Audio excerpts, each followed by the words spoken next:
दररोज निष्पक्ष व ताज्या बातम्या पाहण्याकरिता चॅनलला लाईक आणि सबस्क्राईब करा.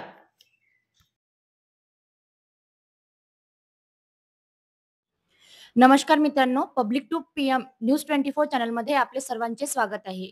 आज आपण आलेलो आहोत पंचायत समिती कामठी येथे. पंचायत समिती कामठी येथील कृषी विभाग येथील अधिकारी यांनी काल अनधिकृत STBT कापूस बियाणे आढळले आहे. यावर आपण सविस्तर अजून माहिती घेऊया येथील कृषी अधिकारी यांच्याशी. नमस्कार सर. नमस्कार. आपले नाव सर? मी पंकज लोखंडे, कृषी अधिकारी, पंचायत समिती कामठी. विस्तार अधिकारी श्री मानेकर साहेब आमच्या सोबतच आहेत. सर, काल जी आपण कार्यवाही करण्यात आलेली आहे, आपल्याला ती माहिती कशी मिळाली आणि आपण म्हणजे तिथं कसं काय आपण तिथे हे केलं आणि किती मुद्देमाल मिळालेला आहे?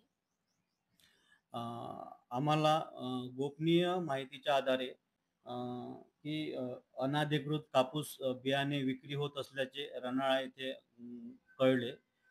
त्या संदर्भात मी आणि हिंगणा पंचायत समितीचे कृषी अधिकारी श्री रवींद्र राठोड आणि आमची टीम तिथे रनाळ्याला पोहोचली. रनाळ्याला पोहोचली असता आम्ही सोबत पोलीस पथकाला सुद्धा पाचारण केलेले होते. पोलीस पथकामध्ये श्री राहुल साबळे PSI हे सुद्धा आमच्या सोबत होते. आम्ही त्या घरांची झडती घेतली असता ते ग्रस्त आहे शेख मेहबूब सुभानी यांच्या घराची झडती घेतली असता आम्हाला तिथे अनधिकृत विनापरवाना विक्री करण्यात येत असलेले कापसाचे बियाणे मिळाले. आम्ही त्यांना विचारणा केली असता की तुमच्याकडे एवढे मोठे बियाणे कसे काय आढळले असता. ते बोलले की हे आमच्या शेताकरता आहे, आमच्याकडे शेती भरपूर आहे. पण तपासणी दरम्यान असे आढळून आले की ते त्या बियाण्याची विक्री सुद्धा करत होते. त्यांच्याकडे किलो काटा म्हणजे वजनमापी सुद्धा होते आणि ते त्यांना खुल्या स्वरूपामध्ये शेतकऱ्यांना ते बियाणे विक्री करत होते.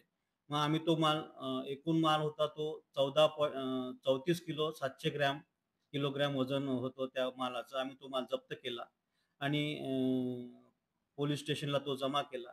ह्याच्यामध्ये आमचं सगळं जे आमचे कृषी विकास अधिकारी श्री कौटकर साहेब यांच्या मार्गदर्शनाखाली आणि CTCO श्री प्रवीण देशमुख सर यांच्या मार्गदर्शनाखाली आम्ही सगळी कारवाई पार पाडली. पडलेला जो माल होता 34.700 किलोग्राम हा एकूण 70,000 अंदाजे 70,000 किमतीचा माल होता आणि तो आम्ही जप्त केलेला आहे.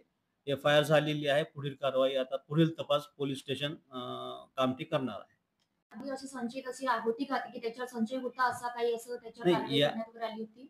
याआधी सुद्धा आम्हाला गोपनीय माहिती होती, पण त्याच्याकडे बियाणं आहे हे आम्हाला कन्फर्म नसल्यामुळे आम्ही त्याच्याकडे धाड मारू शकलो नाही.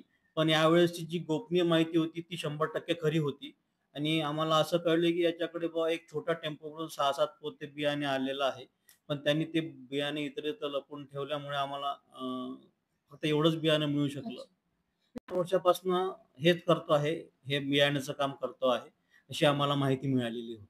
तर आता त्याला ताब्यात घेण्यात आलं म्हणजे पोलीस स्टेशनला ताब्यात देण्यात आलं, त्याला अटक केली? तो पोलीस स्टेशनला त्याला ताब्यात घेण्यात आलेला आहे.